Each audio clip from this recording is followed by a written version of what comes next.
বাংলাদেশে সনাতনীদের সুরক্ষার দাবিতে ভাটপাড়ায় হিন্দু জাগরণ মঞ্চের মিছিল।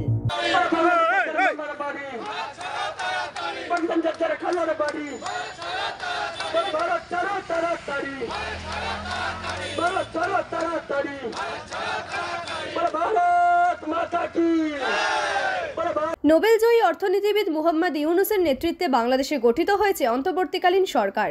ইউনুস দেশে শান্তি বজায় রাখার বার্তাও দিয়েছেন, অথচ পদ্মাপাড়ের দেশে সংখ্যালঘুদের ওপর অত্যাচার অব্যাহত বলে অভিযোগ উঠছে। ওপার বাংলায় সংখ্যালঘুদের ওপর অত্যাচার বন্ধের দাবিতে রবিবার ভাটপাড়ায় মিছিল করল হিন্দু জাগরণ মঞ্চ। এদিন বিকেলে হিন্দু জাগরণ মঞ্চের ভাটপাড়া নগরের তরফে ভাটপাড়ার বলরাম সরকার ঘাট সংলগ্ন কালী মন্দিরের সামনে থেকে মিছিল শুরু হয়। সেই মিছিল ঘোষপাড়া রোড ধরে কাকিনাড়া রেলওয়ে ব্রিজ অতিক্রম করে এবি রোড ধরে রত্তলা মোড়ে শেষ হয়।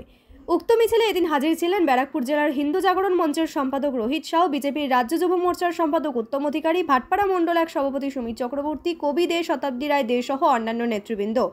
মিছিল শেষে বিজেপির রাজ্য যুব মোর্চার সম্পাদক উত্তম অধিকারী বলেন, বাংলাদেশে সংখ্যালঘুদের উপর অত্যাচার এবং ধর্মীয় স্থানে আঘাতের প্রতিবাদে দেশের বিভিন্ন প্রান্তে সনাতনীরা রাস্তায় নেমেছেন। এমনকি ওপার বাংলার চট্টগ্রাম, বরিশাল সহ বিভিন্ন স্থানে সনাতনীরাও পথে নেমেছেন।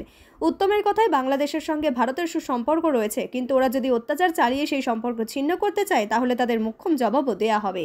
হিন্দুস্তান থেকে নরেন্দ্র মোদীজিও বার্তা দিয়েছেন, আমরাও সমস্ত হিন্দুস্তানবাসী হিন্দুরা বার্তা দিচ্ছি, যদি বাংলাদেশে হিন্দুদের ওপর অত্যাচার হয় পুরো পশ্চিমবঙ্গ তথা দেশের মধ্যে হিন্দুদের আন্দোলন চরমতম জায়গায় যাবে।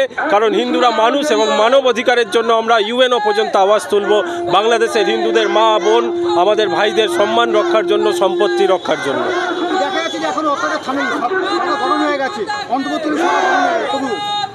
অত্যাচার না থাকলে আন্দোলন হবে। আজকে চট্টগ্রামে হিন্দু নেমেছে, লাখ লাখ হিন্দু নেমেছে রাস্তায়। সমগ্র বিশ্বে হিন্দুরা পথে নামবে, আমেরিকায় নামবে, নেদারল্যান্ডে নামবে। হিন্দুদের উপর অত্যাচার হলে বিশ্বের যে কোনো প্রান্তের হিন্দুরা রাস্তায় নামবে, আমরাও রাস্তায় নেমেছি। অবশ্যই বাড়ানো হবে। বাংলাদেশের সাথে আমাদের অনেক রকম সম্পর্ক আছে, পুরনো সম্পর্ক। তারা যদি মনে করে সম্পর্ক রাখবে না, লঙ্ঘন করবে, সেক্ষেত্রে হিন্দুদের ওপর অত্যাচার হলে আমরা এখানে চুপ করে বসে থাকবো না।